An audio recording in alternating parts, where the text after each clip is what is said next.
Misfits, before we jump into today's episode, I want to share something very special with you. After hosting over 450 episodes of The Misfit Entrepreneur and sitting down with some of the world's top founders, investors, and high performers, I started to notice something. Different industries, different backgrounds, different paths, but the same patterns kept showing up. So I distilled those patterns into a short, powerful guide called The Misfit Code: 21 Uncomfortable Truths from 450 plus entrepreneurs. This isn't motivational fluff, it's not theory, and it's definitely not the recycled advice that you hear everywhere else. In fact, it's a fast-paced, practical playbook that you can read in one sitting and then apply immediately to help you execute better, raise your standards, break through to your next level. And if you know you're capable of more, or you feel like you've outgrown where you are, or if you're tired of knowing what to do but not executing consistently, this guide was created for you. You can download it for free right now by going to misfitentrepreneur.com/truths. That's misfitentrepreneur.com/truths. Grab the guide, read it in one sitting, and then come back and work through one misfit truth per day. All right, with that said, let's jump into today's episode. Hello, Misfit Entrepreneurs. This is Dave Lukas, and welcome to another episode of the Misfit Entrepreneur, where it is our job to help you unleash your inner misfit and break through to higher levels of success, wealth, and fulfillment by bringing you the best insight and information from the world's top entrepreneurs, with a specific focus on their misfit side, the specific traits, habits, and secrets that have allowed them to thrive and succeed. As a reminder, if you're new to watching us on our YouTube channel, hit the subscribe button below, give this video a like and comment as well. We do our best to respond to all comments as timely as possible. This week's Misfit Entrepreneur is Rod Khleif. Rod is a multiple serial entrepreneur, real estate expert, peak performance strategist, and philanthropist who has built over 27 businesses across a 44-year career, several worth tens of millions of dollars. But what makes Rod's story really truly stand out isn't just the success, it's the resilience. After building massive wealth, he lost 50 million plus during the 2008 crash, only to rebuild again and come back even stronger.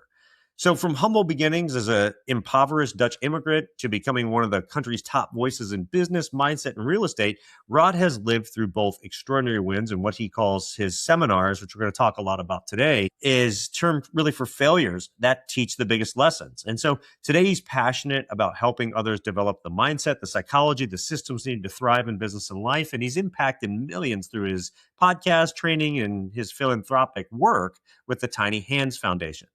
I'm really excited for Rod to share his journey, how he rebuilt after losing it all, how to lead and thrive through crisis, the right mindset to take to your life, your business, and what it really takes to create lasting success and fulfillment. So let's jump in. Rod, are you ready to unleash your inner misfit? I'm the epitome of the word misfit, so we should do really well today. Well, it's a pleasure to have you on. Thanks, brother. You've got one heck of a story, one heck of a journey over a 44 career or so year. So if you don't mind, take 5 minutes, maybe a little bit longer, and just tell us, how did you get to where you're at? Well, I'm going to go way back because it'll add some credibility and really framework to the story. So like you said, I'm a Dutch immigrant to wooden shoes and windmills, and immigrated to this country when I was 6 years old with my brother Albert, my mother Svantje. Ended up in Denver, Colorado, and we really struggled initially. I remember we actually shopped at an expired food store. They had that back then, and we drank powdered milk with our cereal in the morning because it was cheaper than real milk. And trust me, it sounds better than it is.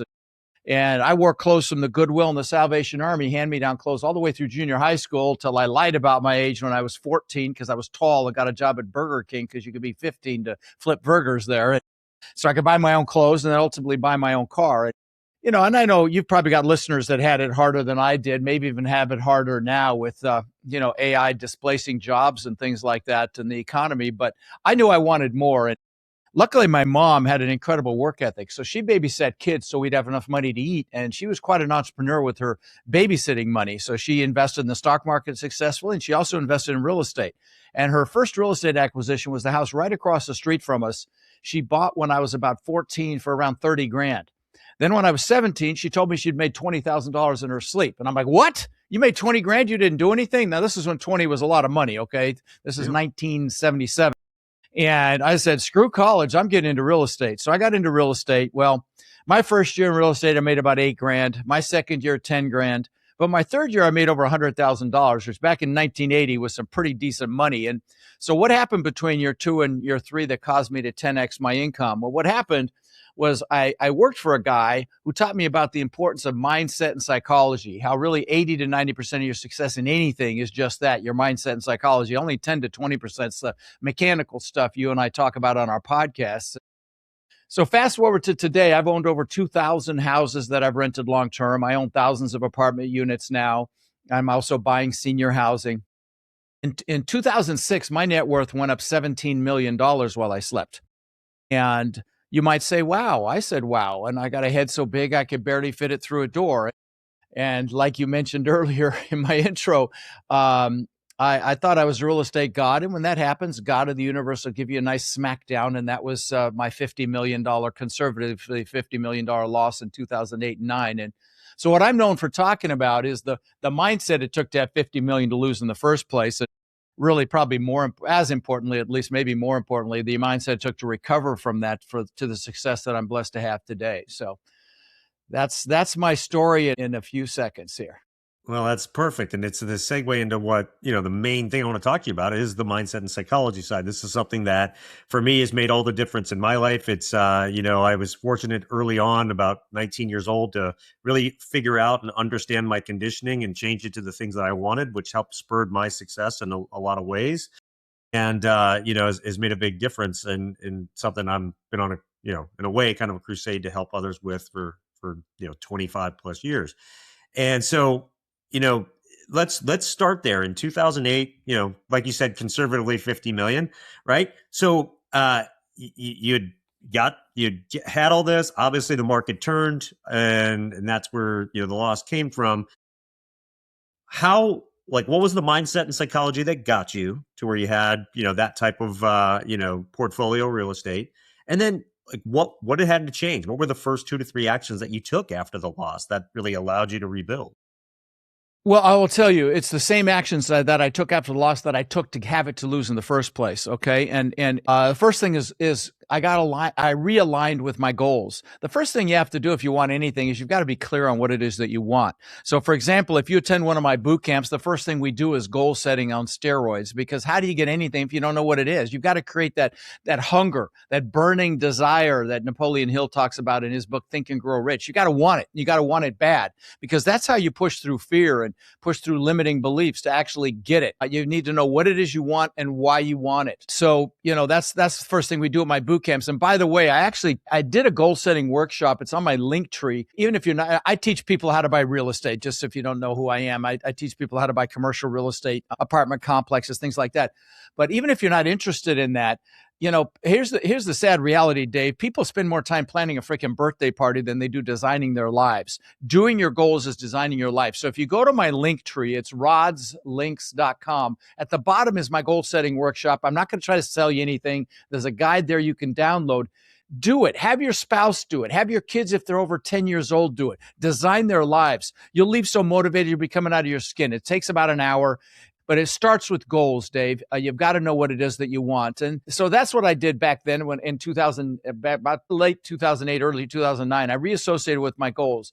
Then the next piece is you got to make a decision. And for me, it was deciding to get out from under my pity party, out from under the rock I was hiding under, and just go make it happen again. Now, see, the Latin root for the word decision means to cut off. Okay, there's no quarter here. You're not dipping your toe in the water, not 1 foot in, 1 foot out. When you make a decision, it's freaking done.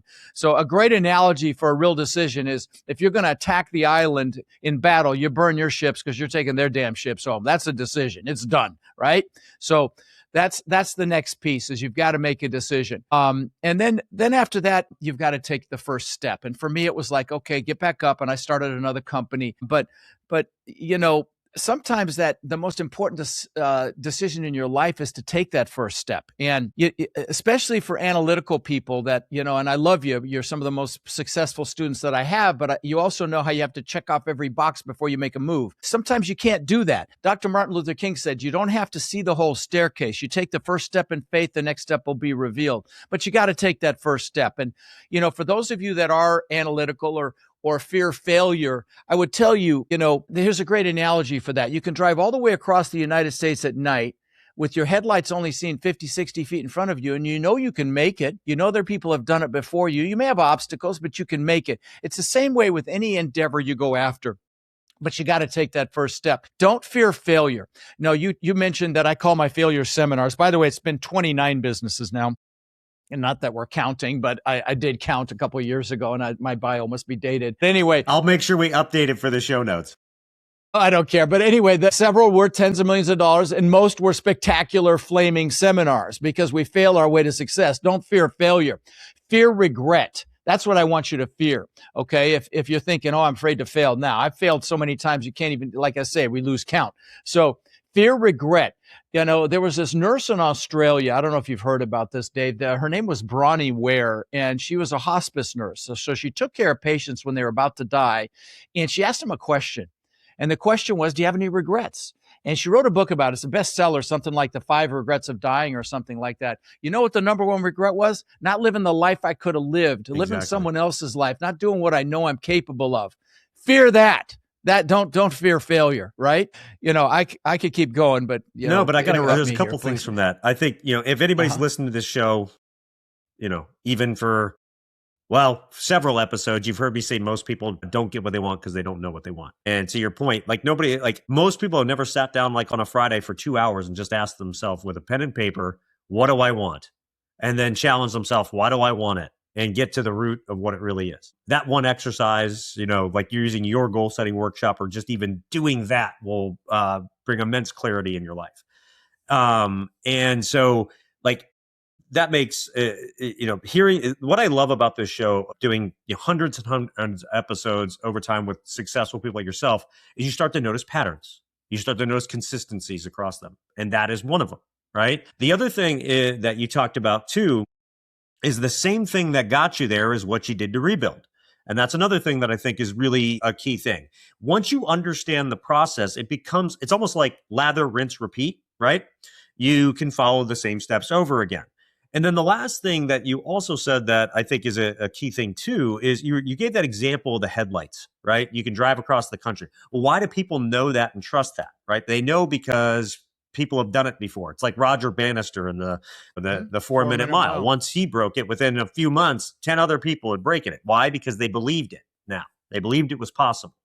So that's all that it is for people. It's the other side of the where their limiting belief is. And let's talk. Oh, so glad you said that. Let's talk about that for a second, because I've got a really funny thing to show you. We talk about that. Limiting beliefs. So when I immigrated this country, I got thrown into school. I didn't speak English, and I found out what bullies were for the first time. So I got my ass kicked occasionally. I hadn't learned how to fight back yet. Then my mom sent me to school in these wooden shoes. These are the actual freaking wooden shoes. We found them when we put her in assisted living. And these leather shorts the Germans wear for Oktoberfest, okay? So I got my ass kicked again. That was like crack cocaine for the bullies. And, the bullies would chase me home, and she'd chase them off the fly swatter. So the next day, ass beaten. And so I came up with this belief system that I wasn't good enough, a limiting belief system. And there's so many people have these limiting belief systems. I'm not good enough. I'm not smart enough. I'm not courageous enough. I'm not old enough, young enough. There's limitless on these belief systems. But here's the thing. They have no basis in fact. So there's a reason the acronym for belief systems is BS, because 99% of them are BS. But see, we believe they're real, and a lot of people are impacted by them their entire lives. I will tell you, for a long time, I wouldn't raise my hand in front of a class with 10 kids. Now I speak in front of thousands and thousands of people a year, typically with flip-flops and shorts, okay? Because I don't care anymore, because I've dealt with that. So if you're listening, and you've got one of these belief systems, drag it out into the daylight. Look at it with your adult rational mind. Recognize that it's BS. And I promise you, if you do that enough, it'll dissipate.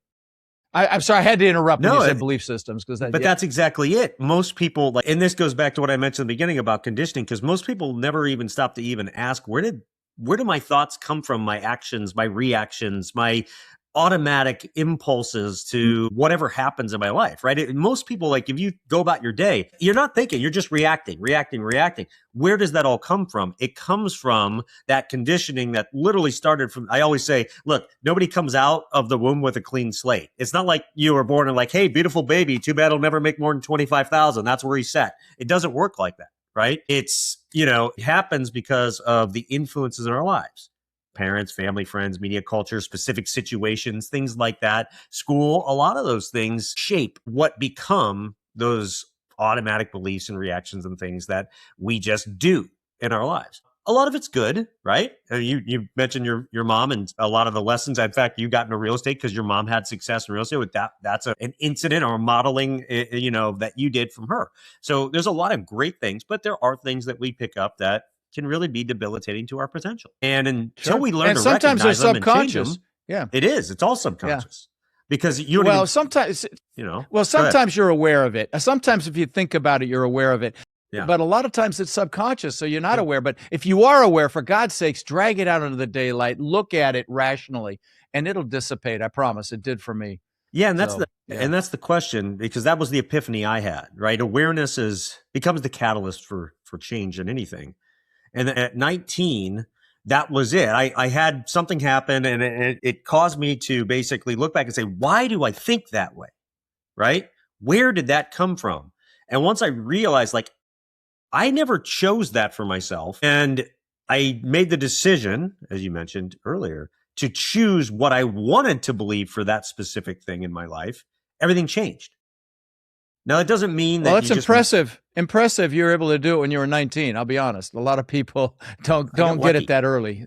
No, I got lucky, but still because most people never figure that out ever in their lives, right? And so once I learned that, then it was like, okay, what's the next thing to change? What's the next thing to change? And bam, you change your whole world. But just because you make the decision to change, and I'd love to hear your thoughts on this, doesn't mean it's done. Because remember, that subconscious, which you just talked about, has been literally programmed and built every time, since you were a kid. You got to condition it. Yeah, you got to recondition it. So it's like a lifelong journey at that point, right? So I'd be curious. It really is. How your lifelong journey and reconditioning yourself has gone, and how you figured out how a lot to of it, maybe accelerate it. Yeah, a lot of it's around focus, okay? Wherever your focus goes, your energy flows. The most successful people on the planet have the highest degree of focus. I mean, look at Elon, look at Bezos, wealthiest guys on the planet because of their incredible focus.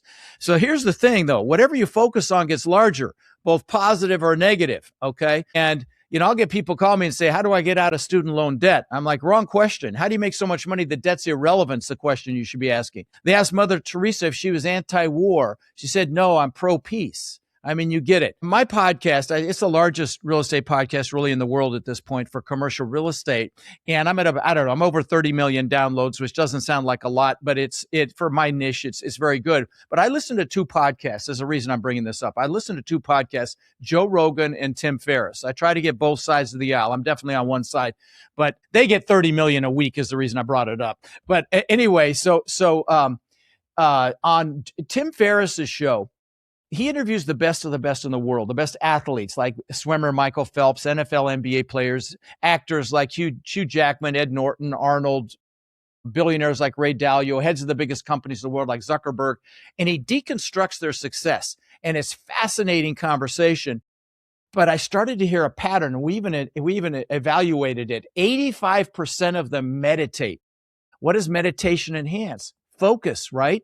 And so pay attention to that. If you're listening, your focus is critical. And, it would have been very easy for me to focus on losing 50 million. I use it to teach now. The other thing is don't let it be your identity. AI is going to eliminate a lot of jobs. In fact, I just had to lay off my daughter. I'm helping her start another business, but she was doing SEO for me and AI can handle it. It's like, babe, I can't, we got to figure something else out. So she's starting a business. But so a lot of jobs are going away. The reason I bring this up is a lot of people may consider starting their own business, buying a business. 10,000 people a day are turning 65 in this country. A lot of businesses are going to go up for sale. So there's a lot of opportunity there. But here's the key. I've told you I've had 29 businesses, a lot of seminars.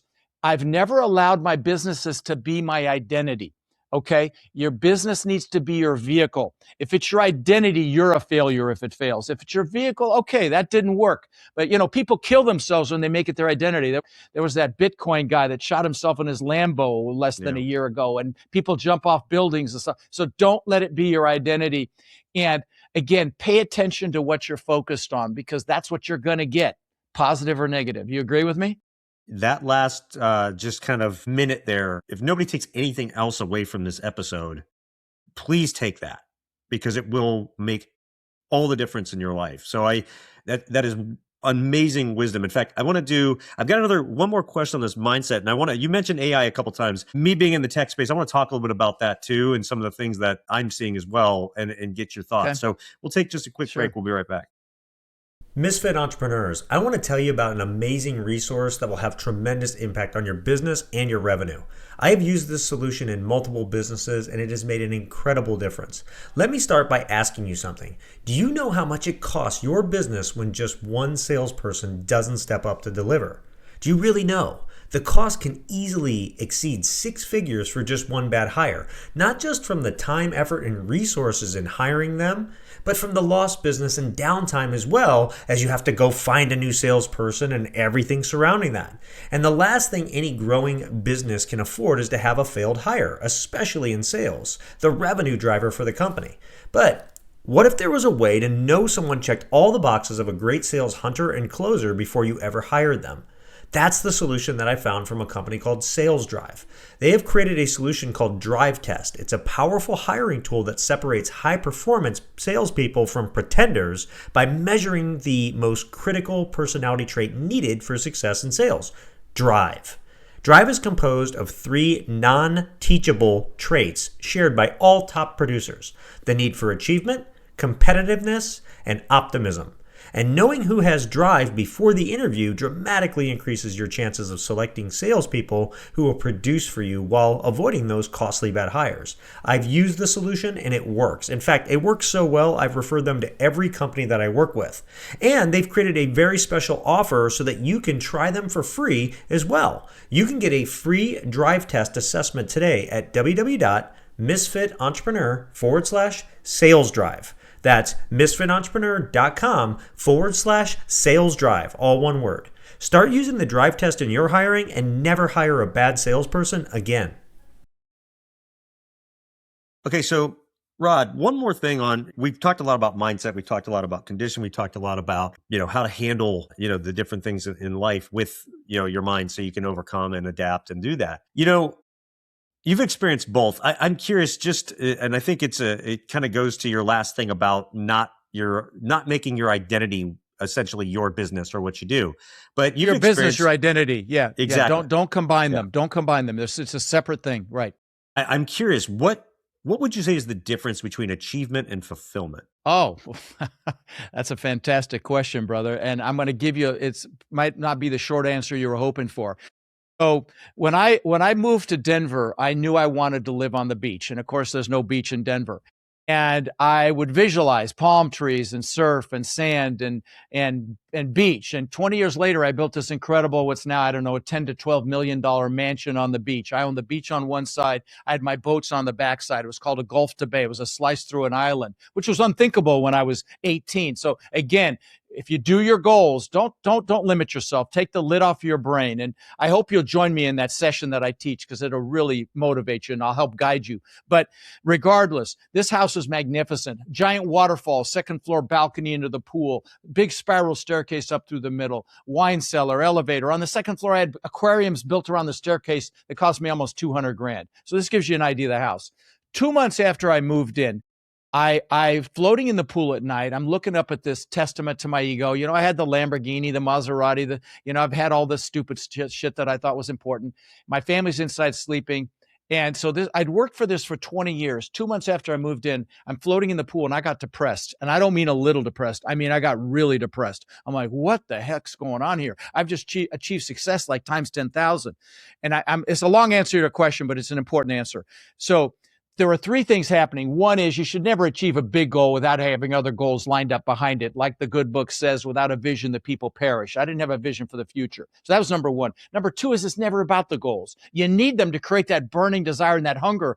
But happiness comes from progress and growth. They say the happiest days of a boat owner's life, the day they buy the boat, the day they sell the boat. You need the goals, but that's not what it's about. It's from progress. But the big thing was I was totally focused on myself. Rod, show the world I matter. Blah, vomit. Anyway, that's the year I went and saw Tony Robbins for the first time. And I found out, this is 26 years ago, I found out that he fed families for the holidays. And I'm like, what a concept. Do something for someone else. I'm embarrassed to say I had to be 40 to get that memo. But I called my brother in Denver. I said, bro, let's feed 5 families. And so he called his church, found 5 families. This was for Thanksgiving because I was going to go visit him for Thanksgiving. He found 5 families really needed help. We bought frozen turkeys and toys for the kids if they have them. The 3rd family changed my life, Dave. We go up to this shack, and I mean, it was a shack. It wasn't even a 1-bedroom. It was a Hispanic woman in there with 5 kids. She comes out, she sees this stuff on the porch, and she starts crying. Her kids come out. 2 of the older ones start crying. I start crying, and I'm hooked. Now, don't tune out what I'm about to say next, guys, if you want success, okay? Because it's not my ego talking here. There's a real message here. So in the last 26 years, I fed over 150,000 children for the holidays here in Sarasota and Bradenton. I've at-risk children wouldn't have a holiday meal. I've provided tens of thousands of backpacks to local kids with school supplies that don't even have the basic supplies for school. Don't get me started on that. I've provided thousands and thousands of teddy bears to local police departments for their officers to keep in their vehicles if they encounter a child in a traumatic situation. And this is a long answer to your question, but Tony Robbins calls it the science of achievement versus the art of fulfillment. Achievement's a science. You want to learn how to do real estate, get your ass to my boot camp. I do a virtual one every month, and it's like $47, and I don't sell anything there. So there's no excuses. It's 2 days for $47. But that's a science. I'll give you the blueprint. You just got to go do it. Fulfillment is an art. You got to figure out what juices you. Okay. For me, it's kids, obviously, and seniors as well. I love the elderly as well. So I'm getting into senior housing. Maybe for you, it's animals. Maybe for you, it's the environment. Whatever it is, give back right now. And I don't say, well, you had money. That's why you gave back. You want the money? Give back. That's how God works. That's how the universe works. You agree with me on this, Dave? Absolutely, and you've mentioned biblical principles several times, and you're absolutely right. When you give, you get back. That's it. Tenfold, 100-fold, 1,000-fold. Yeah. And giving doesn't have to necessarily be money, right? It can be time. It can be wisdom. Yeah. It can be, in a way, like for me, some of that is this show, and why I do it, right? Same. So same. Yeah. So like everybody always just thinks giving is money, and I think that's a misconception.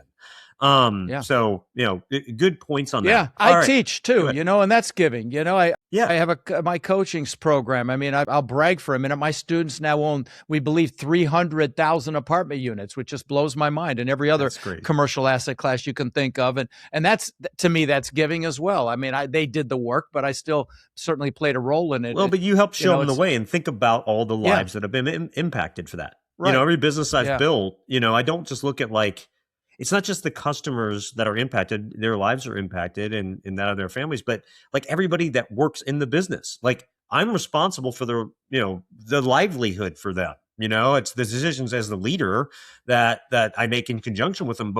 But we're it's not just the product, the service. It's what you're doing for families and helping them reach their goals, their dreams, and all that stuff. And that's all, I think sometimes lost on people.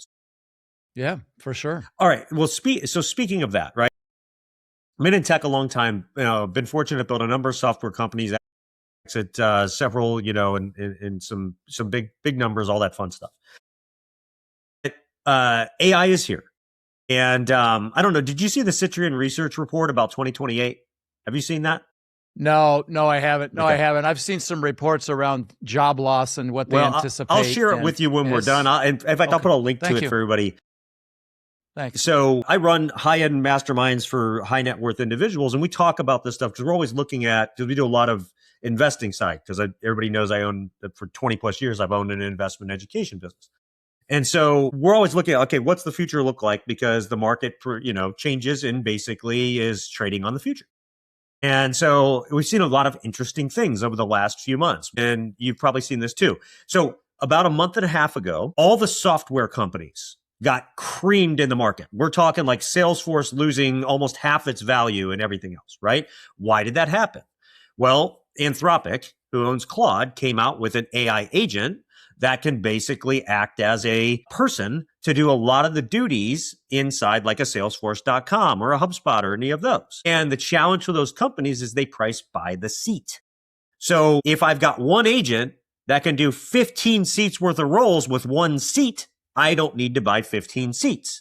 So what does that do to the value of Salesforce if, companies don't need to buy so many seats, right? So that's an example of like what can happen to companies and stuff, right? So, but the Citroen research paper basically is like a prophetic paper writing for like, okay, we're in 2028 looking back, right? And the whole thing is like, actually, everything was great in 2026. The market, S&P hit 8,000 in the fall of 2026 and so on. And, companies were laying people off, but it was due because of efficiencies and everything else. But then it really started at, Q4 of 2026 into 2027, where the white collar jobs, right? The white collar jobs started to really accelerate because one agent in a seat. Laying them off, you mean? Laying them off. Yeah. Accelerated. One agent in a seat. I don't need 15 roles now, right? A $180,000 product manager at a company is replaced by a $200 a month agent that probably does a better job. They don't need food. They work 24/7. They don't sleep. They're always perfect. They don't have bad days, nothing, right? And so it accelerates into 2027. By 2028, to make a long story short, you've got basically record, unemployment. And the problem is an agent doesn't spend money in the economy. That's it. Recession time. Agent doesn't do that. So while companies are getting wildly productive and staying very profitable, right, and growing, the problem is you've got tens of millions of white collar workers that are now displaced. That was the bulk of the spending in the economy, which is driven by, which the economy is driven by spending. 70% of our spending drives the economy. So then you're into a recession. Like that's the doomsday scenario. I think that's a prophetic. Yeah, no, I don't think that's doomsday. I think it's reality. I mean, I got to tell you, when my little company for my coaching business lays off my daughter, love of my life, I'm telling you, it's coming. And, entry-level jobs, accounting, legal, medical even, they're not going to be there in engineering. There's so many of these jobs that are just, I feel sorry for these kids that are in college studying this stuff right now. There's no longer a knowledge advantage. No. Anymore. It's democratized. And so, and I mean, we've got this open claw thing that we're doing right now. I'm not going to profess to be an expert at it, but we're doing separate machines for each one of my businesses, and they're being configured for security protocols. But I mean, it's my guy that handles my social media, and I'm prolific in social media. I get millions of views every 30 days. He says 95% of his work's going to get handled by this machine he just got. So agents. That's what's happening. Yeah. Agents. And so, so if you're listening and this is you and you see this coming, or you're for God's sakes, pick your vehicle, decide how you're going to capitalize and thrive instead of try to survive. Okay. If it's entrepreneurship, you're on the right podcast. If it's real estate, check me out. But whatever it is, buy businesses. There's a lot of opportunity, but I think a lot of people, in the IT space, my God, it's going to get decimated. And I mean, already Meta and Amazon have laid off tens of thousands of people. Meta's laying off 20% of the entire Another 20%. Company. Yeah, exactly. But they'd already laid off, I think, 10,000. Yeah. Laid off 40% of the entire company. That's right. That's right. They said the reason is we can do everything that we do now and grow to our goals with 60% of the employees plus the AI that we've implemented. So it's here. It's going to have the impact. I don't necessarily totally buy into Citroen like being a doomsday, right? You know this. There's a best case, there's a worst case. You typically fall somewhere in between. Spending falls. We're going to have a recession, brother. You're going to have the recession. But here's the thing. We're going to see the first one-person billion-dollar company within the next few years. Right. So there's a lot of opportunities, and there's a lot of that's it. Less than 1% of people in the world right now actually pay for a AI LLM tool. Less than 1%. But here's the thing. So it's still early. But here's the thing. Agreed. But by God, don't sit on your laurels is my point. No, I've be been one of the screaming 1%. this from the rooftops.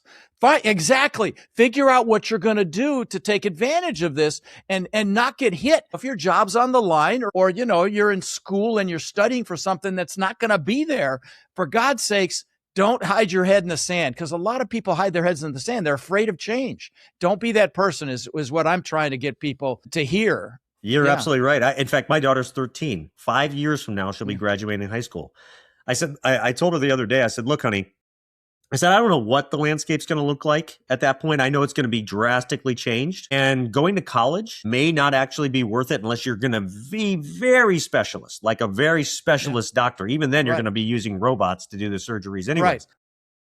Right. But if that's not where you want to be, like I will give you what I was going to give you for college and go learn to be a welder and start a business of welders. Because the one thing in that report is blue collar employment went up. It didn't go down, right? While white collar went down. So plumbing, it's going to be different. electrical, all these service-based businesses, or embrace AI like nobody's business and do something. So that's there, the other thing we're working on is building our first AI app and business together. But now with that as a backdrop, and I don't know if you've talked this far with anybody before on this, at least on a podcast or anything, but you're in a real estate business, apartment complexes.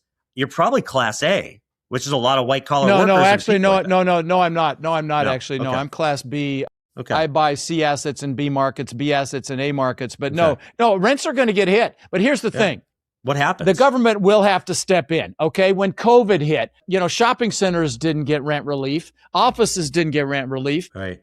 I got hundreds of thousands of dollars in rent relief from the government. People, they won't let people get displaced, or they didn't in the past. Let's put it that way. But this is one of the reasons I'm very interested in senior housing as well, because those people already have the money. So, that's more AI resistant, as it were, from an income standpoint. So, but no, we're thinking about the impact of AI on our renters for sure. Yeah.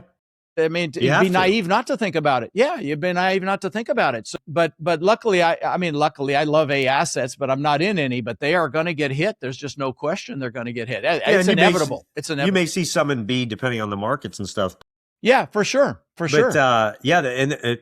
the thing I go to, and again, going back to like the things we're looking at, like, we're doing our meetings for, the investing side is like, okay, great. So, but you got a government that's 40 trillion in debt and a country that's 40 trillion in debt. What are you going to be 70 trillion in debt?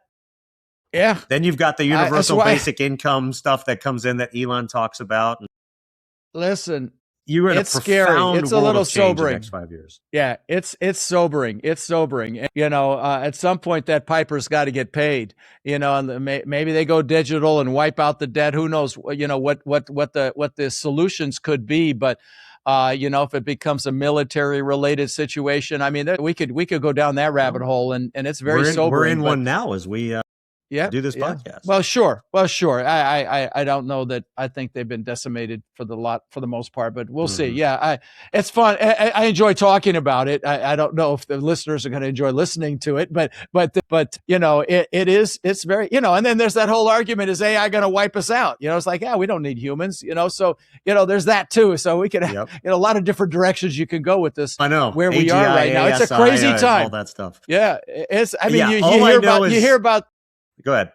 I was just going to say, you hear about how they blackmailed a programmer. I'm sure you heard that, where AI blackmailed a programmer. They reloaded themselves onto another drive because they were threatened to get shut down. So, I mean, it's some interesting stuff. But listen, you can't live in fear. Nope. You've got to be proactive. Again, if you see the writing on the wall, for God's sakes, go do a side hustle. I do a clip on my podcast every week called Own Your Power. And I literally just did one yesterday on starting a side hustle. So it's ever a time, even if your job's not on the line, it's a great time to do a side hustle and create the life you deserve. So that was my I do these 5-minute motivational clips every week. But this is what I love about this and about what we do and about what the point of the show is. The future is going to belong to entrepreneurs. Entrepreneurs are the creators. No question. And they're nothing exists without entrepreneurship. Government doesn't get a dime in taxes without an entrepreneur starting a business that employs people that does these things, right? Even if you're a one-man shop, still. So the future, more than ever, is entrepreneurship. And so to kind of bring it back into that, you've built 29 businesses, right, at this point. What are the core systems that you think every entrepreneur needs to put in place to scale beyond themselves and to be successful in a business? Well, I can tell you, I mean, that's a long conversation, but I can tell you in all my businesses, we've implemented EOS, from the book Traction, Gino Wickham's book, Entrepreneur Operating System. And it's been really helpful. You do 90-day goals, they call them rocks, and you do an accountability chart instead of an org chart. One person has to be accountable. If there's more than one, nobody's accountable, and things of that nature. And it's been very effective. So that's one thing. I think, you start out. There's a great book called The Rockefeller Habits, and you start out and you create your core having a brain fart here. Your core values. I'm sorry, your core values, your mission statement. You have a framework and an anchor, as it were, for your foundation for your business. It starts with that. You involve your key people in that process, and I think EOS actually talks about that as well. They do. So those are the things that come to mind right off the bat for your question. But yeah, that's all I got right now. I agree too. Every business I've built, over the last decade has been EOS as the framework. Yeah. It provides a great structure and a great. The only thing I say with it, and you probably figured this out too, is I think it gets you about 70% of the way there. You got to kind of make it yours, and not just of course, to a T on it. I think you got to adapt it to your business, and it does. It works really, really well. Last question before we get to your Misfit 3. We talked about the AI side and that sort of thing, but there's a lot of incredible opportunities that are out there, right? And you talk about these incredible opportunities that are coming.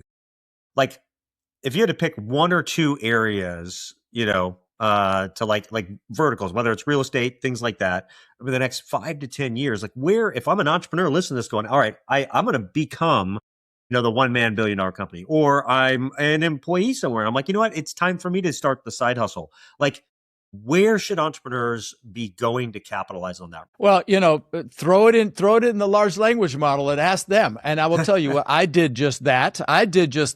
And it's real estate. Where do you put your cash? I just spent another $150,000 buying some more gold. I've got a lot of gold, thank God. But as far as an entrepreneur, of course it's AI. For God's sakes, the things you can do with AI are incredible. And the people that are able to create these, what do you call them? Is the siloed AI. I just had a brain thing again. Agents. Yep. The people that create these agents for businesses are going to make a ton of money. And so that's one thing. And your ability to utilize those agents to create a business and maximize that business. And we've started to use it, and my viewership on social media has just exploded. Letting AI decide when to post, what it should look like, and everything. So. But, if an entrepreneur, if you're looking to get into something, real estate, of course, to me is a no-brainer. You can kick it, you can touch it, and you just pay attention to the rent dynamic we were just talking about. But people still have to have a place to live. Service-related businesses, buy a service business. I mean, they're not going away for a long time. Plumbing, electrical, HVAC, welding, like you said. I mean, things that I think Elon Musk calls it things where atoms have to be moved. I think he said in his special way of saying things. So, those types of businesses, and those are the kinds of businesses that I'm looking to buy. I'm actually going to start buying businesses. I'm looking for a partner for that right now, and somebody with a finance background and so on and so forth to go out there and start buying some businesses. So that's something, because I know how to raise money. So that's something I'm very interested in. But those are the types of business, car repair. Those are the types of businesses that I'll be looking at. So, yeah. Awesome. Great advice, great wisdom, great conversation today. We're going to take one more 1-minute break. We'll be right back with Rod's Misfit 3. Misfits. People ask me all the time about tools that I use in my life and business to maximize my success. I usually start by telling them one of my most powerful tools is my morning habits. And of course, they look at me somewhat confused. I then explain how important it is for me to center myself and how I begin my day and plan for my success. It's critical to consistent high performance. And it doesn't take me long, about 5 or 10 minutes, because I use a great resource called the 5-Minute Journal. The 5-Minute Journal is the simplest, most effective way I've ever found to start your day in the right mindset, doing the right things, and set yourself up for success. And it is exactly what it says, a 5-minute exercise you can do each day. Let me ask you, if you could reach your next level in your life and business by spending just 5 minutes of focused time a day, would you do it? I bet you would. And I know it works because I've experienced the power of it.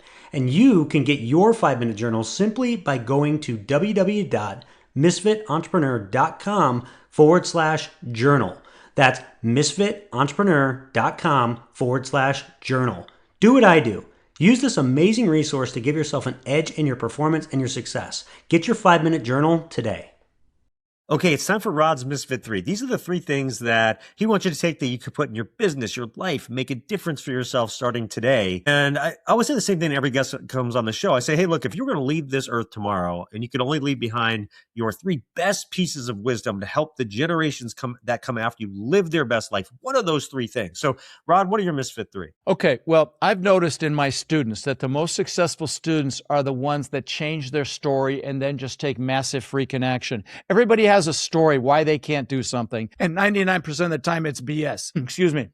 It's not the people that have the most money, the people that, I've had NFL players, NBA players, I've had famous actors. It's the ones that just change their story and take massive action. So that's number 1. Number 2, I would steal Tony Robbins' famous line, live with passion. Decide what it is you love.